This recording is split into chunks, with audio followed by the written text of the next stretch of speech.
kes yang Yusof Router sendiri bahawa tindakan sebagai plaintiff terhadap Anwar Ibrahim, a sitting Prime Minister now, yang mana alegasi-alegasi, dakwaan-dakwaan, tuntutan-tuntutan, keterangan-keterangan, testimoni yang ingin dibawa oleh Yusof Router dalam perbicaraan itu mempunyai satu implikasi yang besar.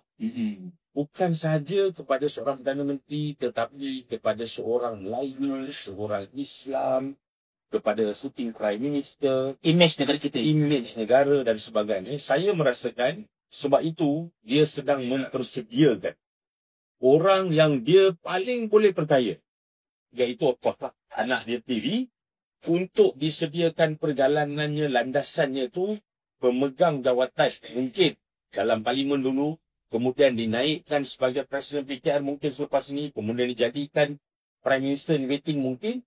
So, kalaulah apa jadi kepada Anwar Ibrahim, ada satu bapa, kata saya kata tadi, ada satu penghadap, ada satu shield yang dia boleh gunakan untuk bantu dia kemudian harinya.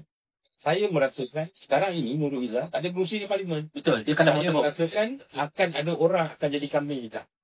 Dia akan sentiasa berkorban untuk Anwar Ibrahim, kosongkan kursi, bagi Nurul Izzah masuk, tanding jadi ahli parlimen, kemudian akan diberi jawatan, mungkin bersiap sedia untuk mengambil alih sebagai dan menunggu satu hari nanti, sebab terlalu banyak isu terhadap Anwar Ibrahim sekarang.